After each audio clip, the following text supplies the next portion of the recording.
Anteriores hemos analizado dos aspectos muy importantes de la vida de Cristo, que son el Cristo histórico, el hombre detrás del gran proyecto de Redentor, y el Cristo mítico, o sea, el mito solar aplicado a Jesucristo, igual que a todos los redentores, ya que la historia de los redentores es la historia del curso del sol.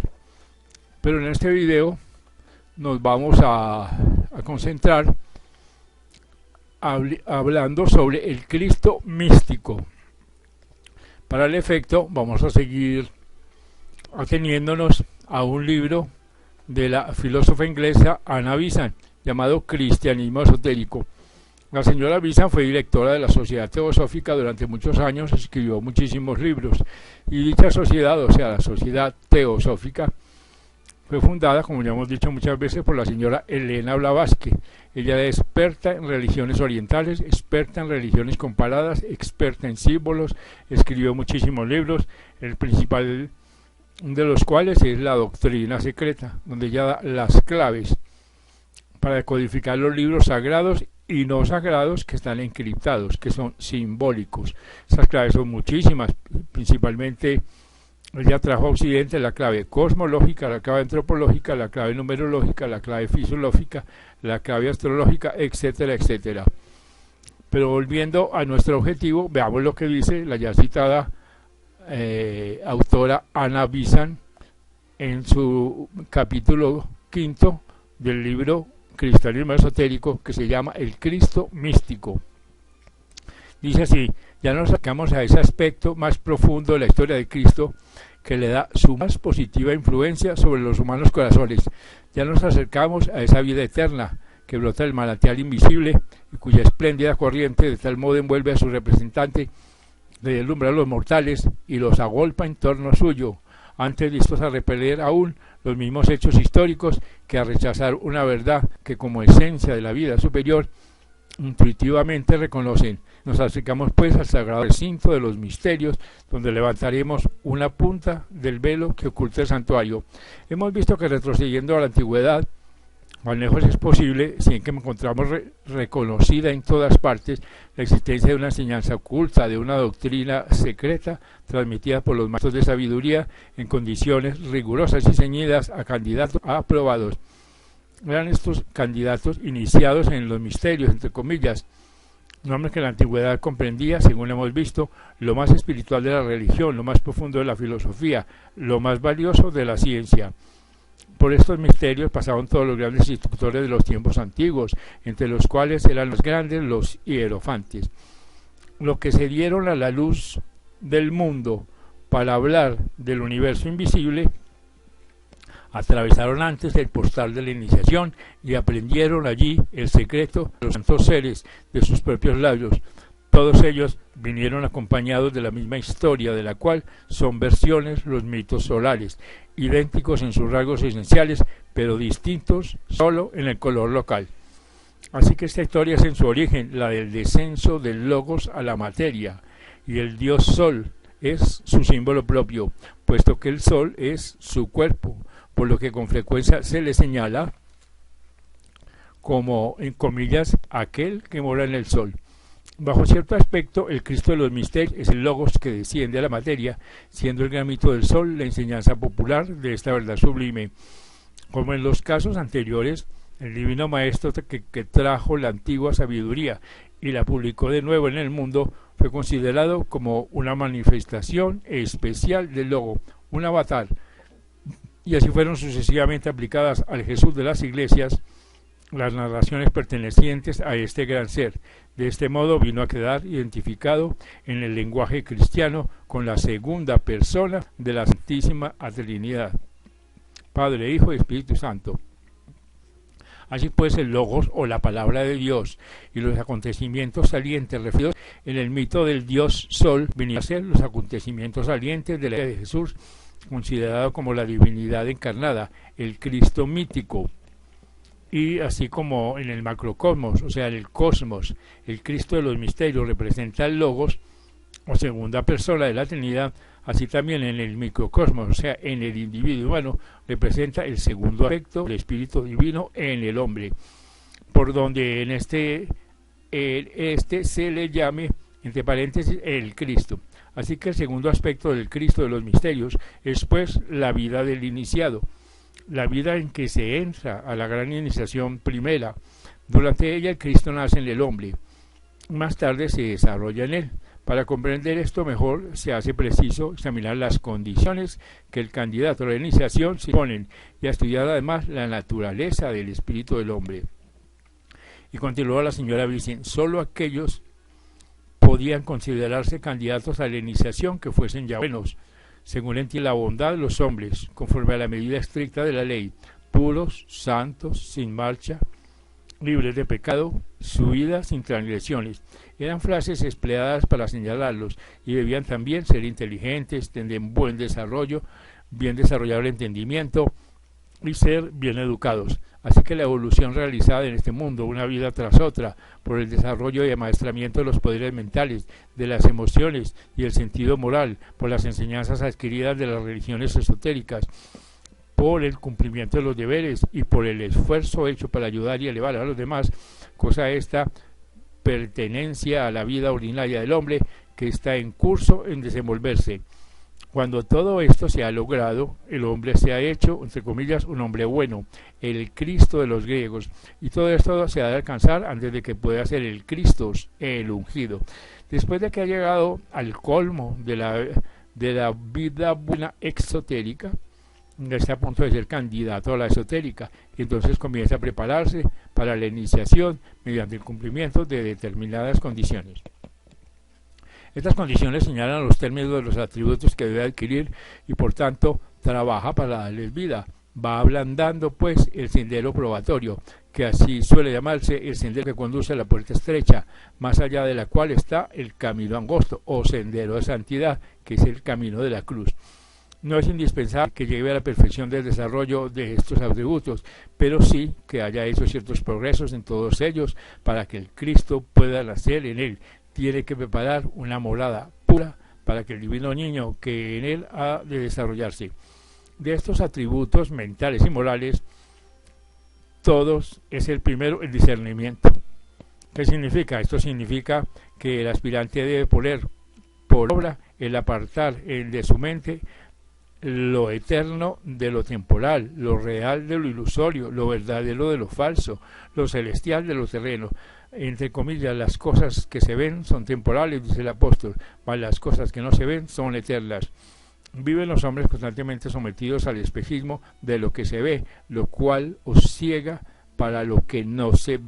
Así que el aspirante debe aprender a distinguirlos, de modo que lo que para el mundo no es real, sea real para él, y lo que es real para el mundo le aparezca ilusorio. Pues sólo así es posible andar por fe, no por la vista. Y así también debe el hombre llegar a ser uno de aquellos a quienes señalaba el apóstol como de edad cumplida, aquellos que por la costumbre tienen ya los sentidos ejercitados en el discernimiento del bien y del mal.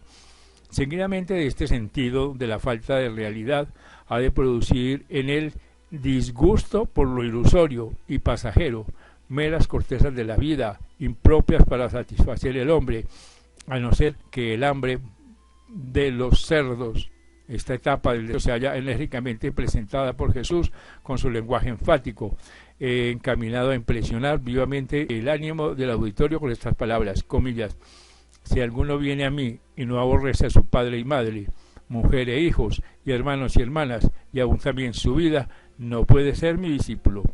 Así que dura es en verdad esta sentencia. Sin embargo, de semejante aborrecimiento, traído al discurso como antítesis de los afectos egoístas y exclusivos, tales como se entiende el mundo, ignorante de la unidad suprema que todo lo funde en un fe único y sumo, habrá de surgir un día un amor más profundo y verdadero, etapa en esta ineludible en el camino hacia la puerta estrecha. Después de todo esto, el aspirante debe adquirir el dominio de sus pensamientos. Esto lo llevará al dominio de sus acciones, pues para el ojo interno es el pensamiento lo mismo que la acción. Cualquiera que mire a una mujer para codiciarla, ya adulteró con ella su corazón. también ha de lograr el sufrimiento, pues los que aspiran a andar el camino de la cruz tienen que afrontar penalidades, a veces amargas y duraderas, y debe percibirse para sostenerse en ellas, como viendo lo invisible. A esto añadirá la tolerancia, si quiere ser hijo del Padre, que hace que su sol salga sobre malos y buenos, y llueva sobre justos y pecadores.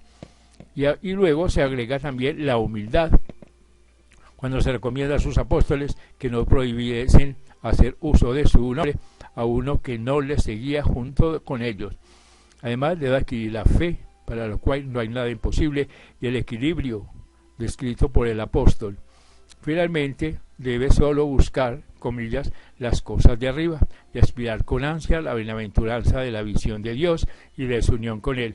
Así que el hombre que ha logrado estas cualidades en su carácter ya es tenido por apto para la iniciación, y entonces los guardianes de los misterios le abren la puerta estrecha.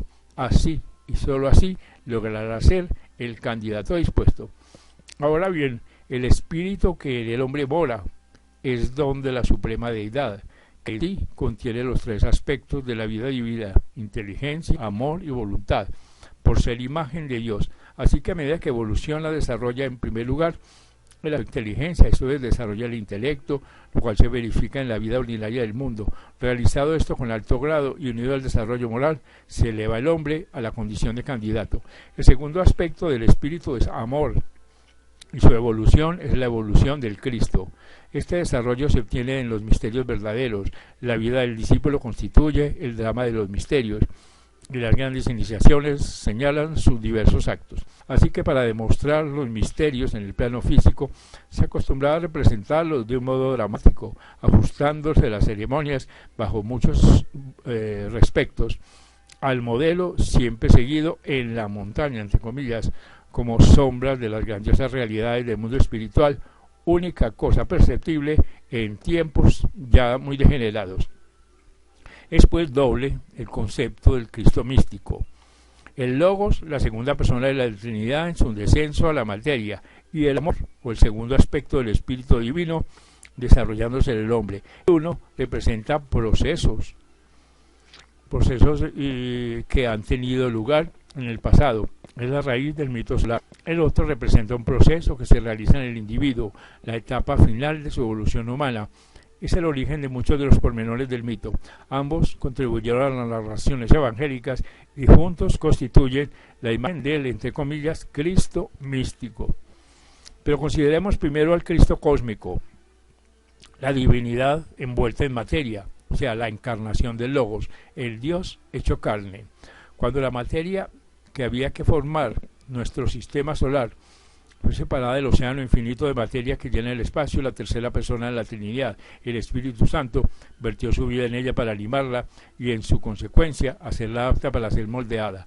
Esta función, o sea, el agregarle y darle forma, corresponde a la vida del Logos, la segunda persona de la Trinidad, la cual se sacrificó imponiéndose las limitaciones de la materia y constituyéndose en el hombre celeste, en cuyo cuerpo todas las formas existen como partes integrantes suyas.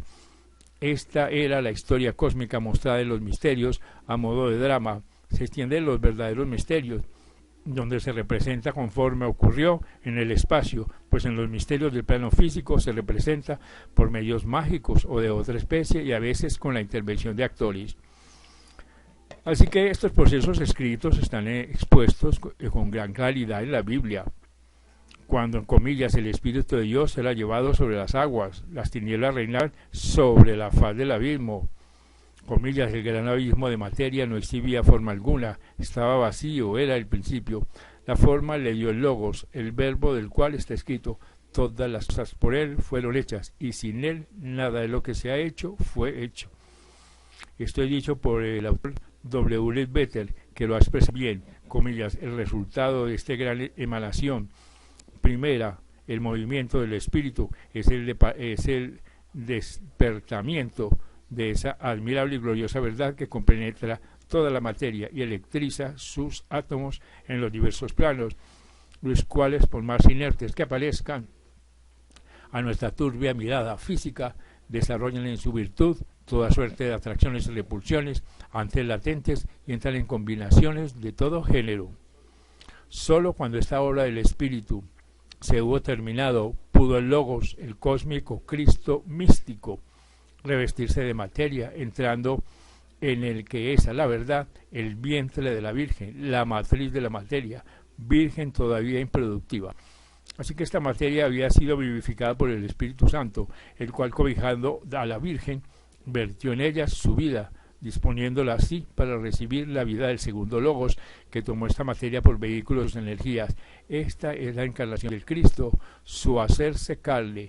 Tú no desñaste el vientre de la Virgen, como dice en los misterios.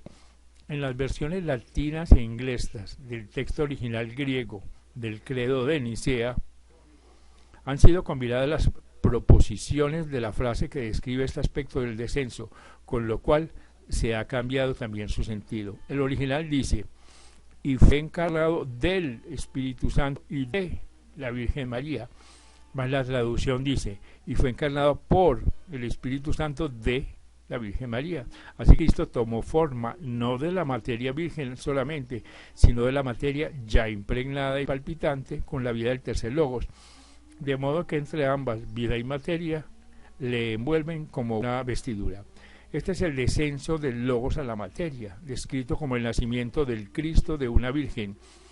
En el mito solar se convierte en el nacimiento del Dios Sol, cuando aparece el signo de Virgo en el horizonte.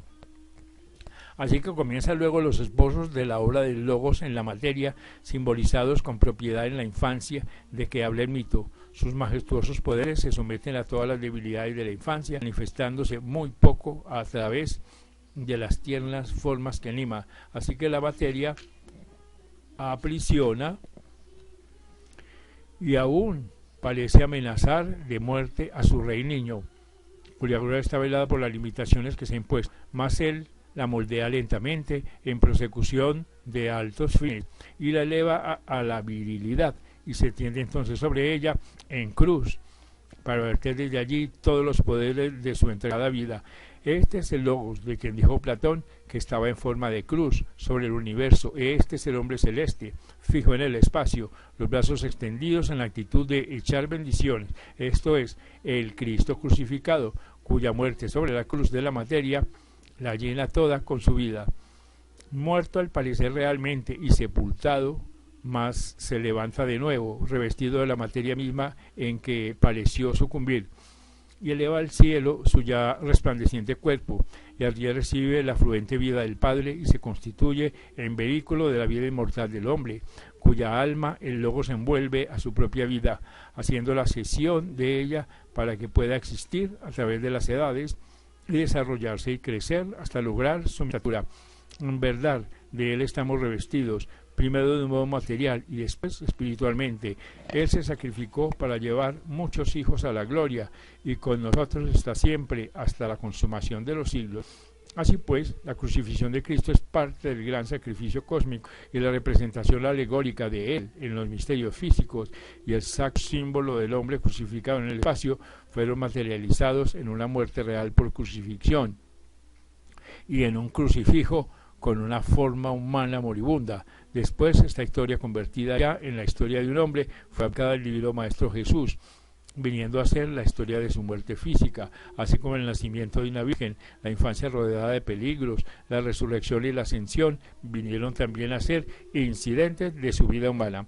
Así pues, los misterios desaparecieron, pero sus grandiosas y gráficas representaciones de la obra cósmica del Logos circundaron y realizaron la más amada figura del Maestro de Judea.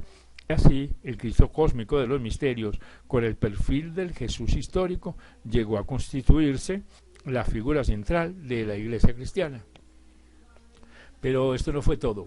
Faltaba el último toque para hacer arrebatadora la figura de Cristo, y esto lo dio a su historia otro Cristo de los misterios, íntimo y caro al corazón del hombre, el Cristo del espíritu humano, al Cristo que está en todos nosotros, que nace, vive y es crucificado y resucita de entre los muertos y sube a los cielos en cada, comillas, Hijo del Hombre, sufrido y triunfante.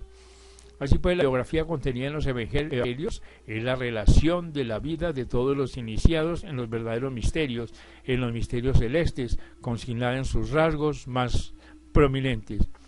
Por eso habla Pablo, como hemos visto, del nacimiento del Cristo en el discípulo y de su evolución y completo crecimiento en él. Cada hombre es un Cristo en potencia. El desarrollo de la vida del Cristo en un hombre sigue los rasgos de la historia evangélica en sus más notables incidentes, los cuales son universales, no particulares, según se ha observado. 5 grandes iniciaciones, dice la señora Visa, hay en la vida de un Cristo, cada una de las cuales señala una etapa en el desarrollo de la vida del amor. En la actualidad se imponen, como en los tiempos antiguos, y la última determina el triunfo final del hombre que ha trascendido la naturaleza humana, que ha logrado la divina, que se ha convertido pues en Salvador del mundo. A continuación vamos a dar un bosquejo de la historia de esta vida, repetida una y otra vez en las existencias que se entregan a la espiritualidad, y veremos cómo el iniciado va pasando por la vida del Cristo. En la primera gran iniciación, el Cristo nace del discípulo. Entonces, por vez primera encuentra a sí mismo la explicación de lo que significa el saturarse del amor divino, pues experimenta el maravilloso cambio de sentirse uno con todo lo que le alienta. Esto es el famoso, comillas, segundo nacimiento, por el cual se regocijan las huestes celestes, pues él ha nacido en el reino de los cielos como un pequeñuelo, como un niño, nombres siempre atribuidos a los nuevamente iniciados. Esto significan las palabras de Jesús, de que un hombre tiene que volverse niño para entrar en el reino de los cielos. Gran sentido tiene lo dicho por algunos de los primitivos escritores cristianos de que Jesús nació en una cueva, entre comillas, establo en la narración evangelia.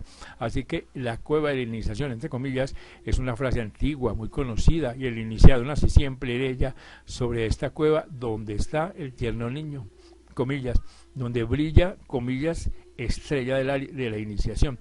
Así que la estrella que aparece al oriente siempre que nace un niño Cristo. Cada uno de estos niños está rodeado de peligros y amenazas, extraños riesgos que no corren otros niños, pues aquellos están ungidos del crisma del segundo nacimiento. Los poderes tenebrosos del mundo invisible ponen todo su empeño en destruirlos, mas a despecho de todas sus acechanzas alcanzan la habilidad, porque el Cristo, una vez nacido, no puede perecer una vez comenzado su desarrollo. Tiene que llegar al término de su evolución, y su preciosa vida se ensancha y crece, y su sabiduría y talla espiritual van siempre en aumento hasta que le llega la hora de recibir la segunda iniciación, o sea, el bautismo del Cristo por el agua y el Espíritu, que lo invierte por los poderes necesarios para ser maestro y ofrecerse al mundo y trabajar en él como el Hijo muy amado. Entonces desciende sobre él en amplia medida el Espíritu Divino, y la gloria del Padre Invisible lo envuelve con sus irradiaciones purísimas. Pero a partir de este momento de dicha suprema es llevado por el Espíritu al desierto, puesto que una vez expuesto a prueba de fieras tentaciones, pues como entonces los poderes del Espíritu están desenvolviéndose en él, los seres tenebrosos hacen esfuerzos para deslumbrarlo, apartarle de su camino, procurando seducirlo con sus poderes mismos, a fin de que los emplee en provecho propio, en vez de entregarse a su Padre con paciente confianza.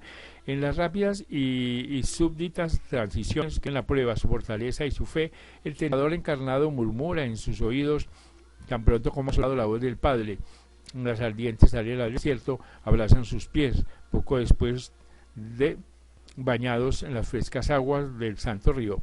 Vencedor de estas tentaciones, pasa al mundo de los hombres para ayudarles con el ejercicio de sus poderes, que no cumple la satisfacción de sus necesidades, y el que se resistió a convertir en pan una piedra para calmar sus apremiantes deseos, alimenta, entre comillas, a 5,000 hombres, más las mujeres y los niños, con unos cuantos panes.